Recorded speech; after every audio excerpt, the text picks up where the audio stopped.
प्रिय मित्रों, नमस्कार। मैं ओपी शर्मा ज्योतिषाचार्य नई विद्या ज्योतिष परामर्श केंद्र में यूट्यूब चैनल में आपका हार्दिक स्वागत करता हूं। आज का हमारा विषय एक ऐसा विषय है जो बहुत ही अशुभ विषय है और अप्रिय विषय है, और वह स्त्रियों की कुंडलियों में देखा जाता है।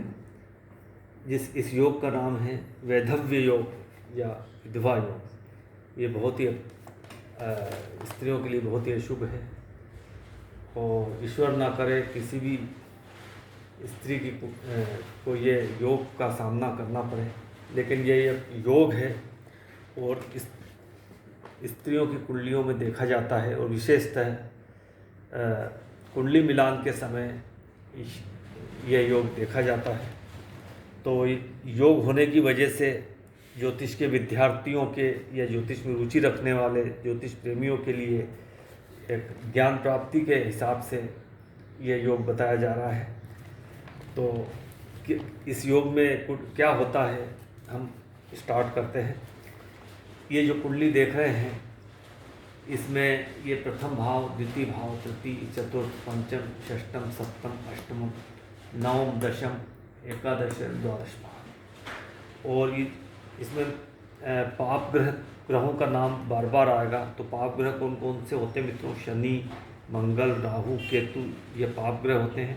और सूर्य को क्रूर ग्रह बोलते हैं। और शुभ ग्रह जो होते हैं वह गुरु, शुक्र और बुध। यदि शुभ स्थिति में अर्थात क्रूर ग्रहों के उसमें प्रभाव में ना हो तो बुध भी शुभ ग्रह माना जाएगा।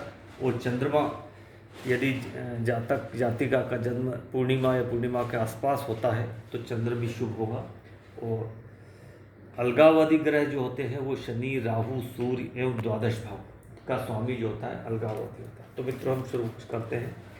तो लग्न में यदि चंद्रमा हो, सप्तम में मंगल हो, वह मंगल पर पाप ग्रहों का प्रभाव हो, दृष्टि, युति आदि हो, तो यह लग्न में चंद्रमा, सप्तम में मंगल और इस मंगल पर पाप ग्रहों की दृष्टि का प्रभाव अर्थात दृष्टि हो या युति हो, तो यह वैधव्य योग कहलाता है। और गुरु की यदि दृष्टि पड़ जाए कहीं से भी इस मंगल पर, तो यह योग निरस्त हो जाता है। अब दूसरा योग है सप्तम भाव में मंगल और पाप ग्रह हो। पाप ग्रह ये शनि, मंगल, राहु, केतु। सप्तम भाव में मंगल वो पाप ग्रह हो या मंगल पर पाप ग्रह का प्रभाव दृष्टि हो तो विधवा योग। सप्तम भाव में मंगल भी हो, साथ में पाप ग्रह भी हो, और इन पर और पाप ग्रहों का प्रभाव या दृष्टि हो पड़ जाए या प्रभाव पड़ जाए तो यह भी विधवा योग कहलाता है। तीसरा योग है सप्तम भाव में एक पाप ग्रह हो व एक पाप ग्रह की दृष्टि हो तो भी यह वैधव्य योग कहलाता है। सप्तम भाव व अष्टम भाव, ये सप्तम भाव या अष्टम भाव में पाप ग्रह यदि हो तो यह भी विधवा योग या वैधव्य योग कहलाता है। सातवें भाव में कोई ग्रह न हो, लेकिन सातवें भाव के दोनों ओर पाप ग्रह हो, छठे में भी और यहाँ हो, वह लग्न में पाप ग्रह हो तो विधवा योग कहलाता है। सातवें भाव में कोई ग्रह न हो, लेकिन सातवें भाव के दोनों ओर पाप ग्रह हो और लग्न में भी पाप ग्रह हो तो ये विधवा योग। आठवें भाव में पाप ग्रह हो वह उस पर किसी पाप ग्रह की दृष्टि हो तो विधवा योग। आठवें भाव में पाप ग्रह नीच राशि में हो, वह उस पर पाप ग्रह का प्रभाव हो तब भी यह विधवा योग कहलाता है। अब नीच राशियाँ जैसे सूर्य की नीच राशि तुला, चंद्रमा की नीच राशि वृश्चिक, मंगल की नीच राशि कर्क, बुध की नीच राशि मीन, गुरु की नीच राशि मकर, शुक्र की नीच राशि कन्या, शनि की नीच राशि जो है वह मेष है। तो ये इस तरह से ये योग बनता है कि आठवें भाव में पाप ग्रह नीच राशि में हो, वो उस पर पाप ग्रह का प्रभाव हो तो ये विधवा योग।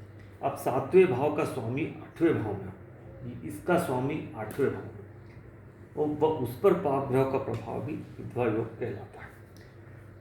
अगला योग है छठे भाव में मंगल, सातवें में शनि, आठवें में राहु, यह भी छठे भाव में मंगल, सातवें में शनि, आठवें में राहु, यह भी विधवा योग है। सातवें भाव के स्वामी और आठवें भाव के स्वामी का राशि परिवर्तन भी विधवा योग है। अर्थात यहाँ के जो स्वामी हो यहाँ बैठ जाए, यहाँ का स्वामी यहाँ बैठ जाए, तब भी विधवा योग कहलाता है। लगन सप्तम में राहु केतु हो, लगन में वे सप्तम में राहु केतु हो, वह आठवें और 12वें में आप में पाप ग्रह, यहाँ राहु केतु 8वें में पाप ग्रह, 12वें में पाप ग्रह, यह भी विधवा योग है। लगन में शनि व 8वें, लगन में शनि व 8वें या 12वें में मंगल हो, लगन में शनि मंगल यहाँ हो या यहाँ, तब भी विधवा योग। लगन व सप्तम भाव में सूर्य मंगल आमने सामने, लगन में सूर्य हो या शनि हो, मंगल हो, या यहाँ सूर्य हो या मंगल हो आमने सामने, वह सातवें भाव का स्वामी जो यहाँ ये है, इस पर वह पाप ग्रह के प्रभाव में हो, तब भी विधवा योग है।